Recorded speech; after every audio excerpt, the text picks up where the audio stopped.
Hello दोस्तों, इस video में हम भारतीय संविधान के क्वेश्चन करेंगे जो कि इम्पोर्टेंट हैं आपके एग्ज़ाम के पॉइंट ऑफ व्यू से।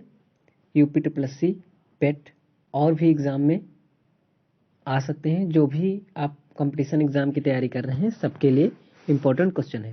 तो सबसे पहले क्वेश्चन देखते हैं, निम्नलिखित में से किस अधिनियम द्वारा भारत में प्रांतों को स्वायत्तता प्रदान की गई थी। तो सबसे पहले तो ये देखिए कि सबसे ज़्यादा जो संविधान में यूज करने वाला अधिनियम है वो आपको यही मिलेगा, भारत सरकार अधिनियम 1935। संविधान में सबसे ज़्यादा बार यूज करने वाला यही अधिनियम है। तो यहाँ पे जो अधिनियम भारत में प्रांतों को स्वायत्तता प्रदान की गई थी वो किस अधिनियम के तहत की गई थी? भारत सरकार अधिनियम 1935 के तहत। फिर नेक्स्ट क्वेश्चन देखते हैं। नेक्स्ट क्वेश्चन यहाँ पे देखिए, इसके बारे में दिया गया है, भारत का वर्तमान संवैधानिक ढांचा बहुत कुछ वर्ष 1935 के अधिनियम पर आधारित है। फिर देखिए, मुख्य उपबंध इस प्रकार है, संघात्मक सरकार की स्थापना, केंद्र में द्वैत शासन की स्थापना, फिर प्रांत में, फिर देखिए संघात्मक सरकार की स्थापना, केंद्र में द्वैत शासन की स्थापना, प्रांतों में द्वैत शासन के स्थान पर स्वायत्त शासन की स्थापना, द्विसदनीय केंद्रीय विधानमंडल, प्रांतीय शासन व्यवस्था, प्रांतीय विधानमंडल, केंद्र व प्रांतों में शक्तियों का विभाजन, फेडरल न्यायालय की स्थापना। ये सारी चीजें जो हैं आपके 1935 के मुख्य उपबंध है। ये याद रखिएगा, इनमें से अगर कुछ भी आएगा तो 1935 उसका राइट आंसर हो जाएगा आपका। फिर यहाँ पे देखिए नेक्स्ट क्वेश्चन, भारत के संविधान के ऊपर सबसे अधिक प्रभाव निम्नलिखित में से किसका माना जाता है? देखिए फिर यहाँ पे आ गया भारत सरकार अधिनियम 1935, इसी का जो है सबसे ज्यादा प्रभाव है। फिर देखिए, शासन की एकात्मिक पद्धति का लाभ है दृढ़ राज्य। दृढ़ राज्य जो है एकात्मक पद्धति का लाभ है दृढ़ राज्य। फिर देखिए अगला क्वेश्चन दिया गया है, निम्नलिखित में से किस देश का अलिखित संविधान है? मतलब कि अलिखित संविधान है। यहाँ पे पूछा आपसे कि अलिखित संविधान है, किस देश का अलिखित संविधान है? यूके का। यूके का जो है अलिखित संविधान है। यूके से उत्तराखंड नहीं है, यूनाइटेड किंगडम है। तो यहाँ पे जो यूके का संविधान है वो अलिखित है। फिर आगे देखते हैं हम, यहाँ पे देखिए लिखा हुआ है, यूके ब्रिटेन का संविधान अलिखित है तथा यहाँ संसदीय परंपराओं के आधार पर शासन होता है। यूएसए, पाकिस्तान, भारत संविधान लिखित है। किसका किसका? यूएसए का और इंडिया का और पाकिस्तान का जो है लिखित संविधान है। फिर नेक्स्ट क्वेश्चन देखिए यहाँ पे पांचवा, जिस संविधान सभा द्वारा भारत के संविधान का अधिनियम किया गया उसके सदस्य कौन थे? तो उसके सदस्य कौन थे? विभिन्न प्रांतों की विधानसभाओं द्वारा निर्वाचित। जो विभिन्न प्रांतों से विधानसभाओं द्वारा निर्वाचित सदस्य थे वो इस संविधान सभा द्वारा भारत के संविधान का अधिनियम किया गया था। उसके सदस्य जो है विभिन्न सभाओं द्वारा निर्वाचित थे। यहाँ पे देखिए एक्सप्लेनेशन दिया हुआ है, ये इंपॉर्टेंट है, इसको पढ़ लीजिए। जिस संविधान सभा द्वारा भारत के संविधान का अधिनियम किया गया उसके सदस्य विभिन्न प्रांतों की विधानसभाओं द्वारा निर्वाचित थे।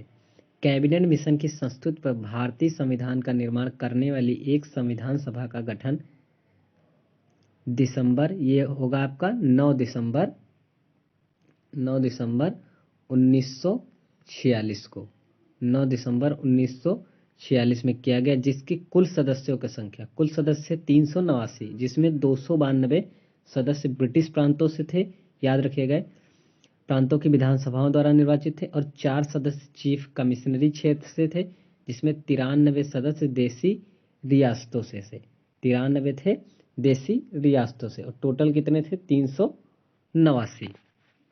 तो ये भी याद रखिएगा, टोटल थे 389। तो यहाँ पे ये इंपॉर्टेंट क्वेश्चन है, ये भी याद रखिएगा। फिर चलते हैं नेक्स्ट क्वेश्चन। देखिए यहाँ पे पूछा गया है, भारत की अंतःकालीन संसद में कितने सदस्य थे? तो कितने थे? 296। 296 थे ये अंतःकालीन सदस्य थे, 296। आगे देखिए, भारतीय संविधान में आपात उपबंध से लिए गए हैं। आपात उपबंध कहाँ से लिए गए हैं? ये आपके 1935 से लिए गए हैं। भारत सरकार अधिनियम 1900। यहाँ पे पूछ रहा प्रथम केंद्रीय विधानसभा का गठन, प्रथम केंद्रीय विधानसभा का गठन कब किया गया था? कब किया था? तो 1921 में किया गया था। फिर चलते हैं नेक्स्ट क्वेश्चन पे। भारत संविधान सभा किसके कहने पर बनाई गई थी? तो किसके कहने पर बनाई गई थी? ये बनाई गई थी आपकी कैबिनेट मिशन के कहने पर। कैबिनेट मिशन के कहने पर बनाई गई थी। कैबिनेट मिशन के कहने पर बनाई गई थी। भारत संविधान सभा का गठन कैबिनेट मिशन योजना द्वारा सुझाए गए प्रस्ताव के 1946 में किया गया। संविधान सभा का गठन संविधान निर्माण के लिए किया गया था। तो बहुत इंपॉर्टेंट क्वेश्चन है। निम्नलिखित में से किस अधिनियम में नियंत्रक महालेखा परीक्षक, जो नियंत्रक महालेखा परीक्षक का एक पद होता है, उसका सुझाव कहाँ पे दिया गया है? किस अधिनियम में दिया गया है? 1919 में। 1919 में जो है नियंत्रक महालेखा परीक्षक नामक पद का सुझाव दिया गया है। यहाँ पे अनुच्छेद नहीं पूछा जा रहा है, यहाँ पे अधिनियम पूछा जा रहा है। इसका करेक्ट आंसर होगा 1919। तो यहाँ पे देखिए, भारत की संविधान सभा का अध्यक्ष कौन था? ये बहुत इंपॉर्टेंट क्वेश्चन है। भारतीय संविधान सभा का अध्यक्ष कौन था? डॉक्टर राजेंद्र प्रसाद जी थे। कौन थे? डॉक्टर राजेंद्र प्रसाद जी थे भारतीय संविधान सभा के अध्यक्ष। यहाँ पे एक्सप्लेनेशन पढ़िए। भारत संविधान के अध्यक्ष डॉक्टर राजेंद्र प्रसाद थे। 9 दिसंबर 1946 को संविधान द्वारा सच्चिदानंद सिन्हा को अस्थायी, यहाँ पे एक क्वेश्चन पूछा है, अस्थायी सदस्य कौन थे? अस्थायी सदस्य कौन थे? सच्चिदानंद सिन्हा जी। तो अस्थायी सदस्य पूछेगा तो सच्चिदानंद सिन्हा जी हो जाएंगे। और अस्थायी सदस्य या फिर भारत की संविधान सभा का अध्यक्ष पूछेगा तो वो हो जाएंगे डॉक्टर राजेंद्र प्रसाद जी। तो बाद में डॉक्टर राजेंद्र प्रसाद भारत के प्रथम राष्ट्रपति भी बने। फिर देखिए अगला क्वेश्चन, निम्नलिखित में भारतीय संविधान सभा का अध्यक्ष कौन था? फिर वही क्वेश्चन पूछा जा रहा है, तो इसमें डॉक्टर राजेंद्र प्रसाद हो जाएंगे। उपयुक्त क्वेश्चन है ये। देखिए, भारतीय संविधान केवल सरकार के लोकतांत्रिक रूप की कल्पना विचार नहीं करता, बल्कि एक लोकतांत्रिक समाज की भी कल्पना करता है, क्योंकि इसकी विचारधारा ओतप्रोत है। तो इसमें कौन सा हो जाएगा? फर्स्ट दिया है न्याय, स्वतंत्रता, समानता, भाईचारा। अब इसमें कोड में दिया गया है कि आप चारों सही होगा या फिर 1 2 3 सही होगा, पहला दूसरा सही होगा, या बी सही होगा, या सी सही होगा, या डी सही होगा। मतलब फर्स्ट सेकंड थर्ड फोर्थ चारों सही होंगे। तो इसमें कौन सा ऑप्शन है? चारों सही है, करेक्ट। तब चारों सही उपयोग, मतलब डी ऑप्शन जो है आपका करेक्ट है। इसमें जो आपका हो जाएगा वो करेक्ट आंसर डी होगा। डी चौथा सही है। ये देखिए बहुत इंपॉर्टेंट क्वेश्चन है। भारत पूर्ण संप्रभु लोकतांत्रिक गणतंत्र बना, तो ये कब बना था? पूर्ण संप्रभु लोकतांत्रिक गणतंत्र कब बना? 26 नवंबर 1950 को। 26 नवंबर 1900 सॉरी यहाँ पे 1949 को, 1949 को बना था। संप्रभु लोकतांत्रिक गणतंत्र बना। यहाँ पे एक्सप्लेनेशन देख लीजिए आप लोग। ये देखिए 1949 को भारत पूर्ण संप्रभु लोकतांत्रिक गणतंत्र बना। संविधान सभा द्वारा संविधान की उद्देशिका अथवा प्रस्तावना 26 नवंबर 1949 को अंगीकृत किया गया। अब पूछेगा अंगीकृत कब किया गया, तो भी क्या हो जाएगा? 26 नवंबर 1949। और गणतंत्र कब बना? 26 नवंबर 1949। दोनों में एक हो जाएगा। लेकिन अगर पूछेगा संविधान को लागू कब किया गया, तब हो जाएगा 26 जनवरी 1950 को। 26 जनवरी 1950 को संविधान को लागू किया गया था। याद रखिएगा, लागू कब किया गया था? 26 जनवरी 1950 को। और गणतंत्र कब बना? 26 नवंबर 1949 को। या अंगीकृत कब किया गया? 26 नवंबर 1949 को। यहाँ पे देखिए वही क्वेश्चन है, भारतीय संविधान पूर्णतः किस तिथि को लागू हुआ? लागू पूछ रहा है तो इसका मतलब 26 जनवरी 1950 को। 26 जनवरी 1950 को। फिर देखिए अगला क्वेश्चन, संविधान की उद्देशिका जिसे हम प्रस्तावना कहते हैं, जिसे हम कहते हैं, तो प्रस्तावना संशोधन कितनी बार हुआ? प्रस्तावना में संशोधन कितनी बार हुआ? एक बार। मात्र एक बार जो है प्रस्तावना में संशोधन किया गया। संविधान की उद्देशिका या प्रस्तावना में संशोधन एक बार, वो भी कब हुआ? 42वें संविधान संशोधन 1976 में। संविधान संशोधन कौन सा था? 42वां था। और सन कौन सा? 1976 में। ये आपका जो है इसमें संशोधन किया गया। और कौन कौन से शब्द जोड़े गए? समाजवाद, पंथ निरपेक्ष, अखंडता। ये तीनों शब्द याद रखिएगा, समाजवाद, पंथ निरपेक्ष और अखंडता। समाजवाद, पंथ निरपेक्ष और अखंडता, तीन शब्द जोड़े गए 42वें 1976 में, 42वें संविधान संशोधन के द्वारा सन 1976 में। और एक बार संशोधन किया गया, किसमें? प्रस्तावना में। यहाँ पे देखिए पूछ रहा, भारतीय संविधान की प्रस्तावना में निम्नलिखित में से किस अभिव्यक्ति का प्रयोग नहीं किया गया है? सर्वसत्ताधारी लोकतांत्रिक गणराज्य, समाजवादी, धर्मनिरपेक्ष या फिर संघीय। तो इसमें कौन सा करेक्ट आंसर होगा? करेक्ट आंसर है डी, संघीय जो है आपका, ये इसमें प्रयुक्त नहीं किया गया, मतलब प्रयोग नहीं किया गया है संविधान के प्रस्तावना में। इस अभिव्यक्ति का प्रयोग नहीं किया गया। तो किसका नहीं प्रयोग किया? संघीय का प्रयोग नहीं किया गया, बाकी सबका प्रयोग किया गया है। याद रखिएगा, संघीय शब्द का प्रयोग नहीं किया गया। अब पूछ रहा है हमारे संविधान की प्रस्तावना में उल्लेख नहीं है। किसका उल्लेख नहीं? वयस्क मताधिकार का उल्लेख नहीं। वयस्क मताधिकार का उल्लेख नहीं है। संविधान की प्रस्तावना में न्याय, मातृत्व, प्रतिष्ठा की समानता का उल्लेख है, परंतु वयस्क मताधिकार का उल्लेख नहीं। संविधान के अनुच्छेद 326 में वयस्क मताधिकार के आधार पर लोकसभा और राज्यसभा सभाओं में निर्वाचनों का होना उल्लिखित है। तो यहाँ पे अनुच्छेद 326 में दिया गया है। बाकी आपकी बात करें तो वयस्क मताधिकार का हमारे संविधान की प्रस्तावना में जो है नहीं दिया गया है, कहीं पे इसका प्रयोग नहीं किया गया, उल्लेख नहीं दिया गया है, याद रखिएगा। यहाँ पे देखिए, संविधान के निर्माताओं के मनोभाव और आदर्श प्रतिबंधित होते हैं।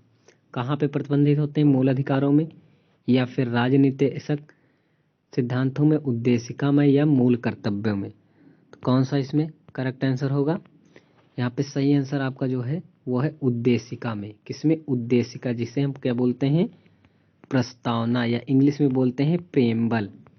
प्रेम्बल प्रेम्बल बोलते हैं, या प्रस्तावना बोलते हैं, या उद्देशिका बोलते हैं। उसमें जो है संविधान के जो निर्माता हैं, जिन्होंने बनाया है, उनके मनोभाव और आदर्श प्रतिबंधित होते हैं। देखिए यहाँ पे पूछा है भारत के संविधान में संघीय शब्द का प्रयोग कहाँ पर हुआ है? संविधान में पूछा गया है, तो प्रस्तावना में, अनुच्छेद में, भाग 3 में, या संविधान में कहीं नहीं। तो आंसर आपका करेक्ट होगा डी, संविधान में कहीं नहीं प्रयोग किया गया है। ओके, ये आंसर आपका सही होगा। भारत संविधान में संघ शब्द के स्थान पर अनुच्छेद 1 के अंतर्गत राज्यों का संघ शब्द का प्रयोग किया गया है। ये देखिए, भारत के संविधान में भारत को किस रूप में वर्णित किया गया है? संविधान में जो है किस रूप में वर्णित किया गया है? राज्यों के संघ के रूप में वर्णित किया गया है। भारत के संविधान में भारत को किस रूप में वर्णित किया गया? राज्यों के संघ के रूप में। भाग 1 के अनुच्छेद 1 में कहा गया है भारत अर्थात इंडिया राज्यों का संघ होगा। ये याद रखिएगा।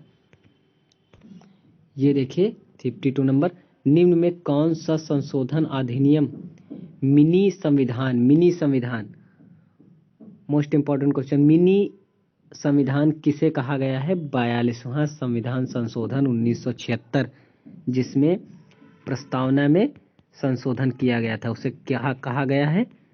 मिनी संविधान के नाम से कहा गया है, मिनी संविधान कहा गया है। 1976 जो एक बार प्रस्तावना में संशोधन हुआ था, उसी को मिनी संविधान कहा गया है। 42वां संविधान संशोधन 1976 को मिनी संविधान या लघु संविधान माना जाता है। इस संविधान संशोधन के तहत प्रस्तावना के साथ साथ संविधान के कई अनुच्छेदों में संशोधन किया गया था। प्रस्तावना में किया गया था और संविधान के कई अनुच्छेदों में संशोधन किया गया था।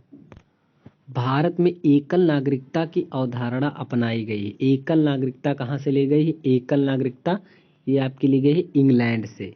इंग्लैंड से ली गई है आपकी एकल नागरिकता। एकल नागरिकता कहाँ से ली गई है? इंग्लैंड से। तो ये आपकी एकल नागरिकता ली गई है इंग्लैंड से। नेक्स्ट क्वेश्चन, यहाँ पे देखिए दोहरी नागरिकता पूछ रहा है, निम्न में से किसकी विशेषता? ये है संघीय सरकार की विशेषता। ये किसकी विशेषता है? संघीय सरकार की विशेषता है दोहरी नागरिकता, संघीय सरकार की विशेषता है। संघीय सरकार में दोहरी नागरिकता संघ तथा राज्य दोनों हो सकती है। अमेरिका की संघीय सरकार में दोहरी नागरिकता की व्यवस्था है। दोहरी नागरिकता कहाँ पे है? यह है अमेरिका में। और एकल नागरिकता कहाँ देखे थे हम? इंग्लैंड में। ओके, याद रखिएगा ये। देखिए आगे, संविधान का कौन सा भाग नागरिकता के प्रावधानों से संबंधित है? नागरिकता के प्रावधान किसमें दिया गया है? भाग सेकंड भाग जो है नागरिकता के प्रावधानों से संबंधित है। भारतीय संविधान के भाग सेकंड में नागरिकता के संविधान प्रावधान दिए गए हैं। ये प्रावधान अनुच्छेद 5 से 11 तक, अनुच्छेद 5 से 11 तक दिए गए हैं भाग सेकंड में। ये याद रखिएगा, इम्पोर्टेंट है।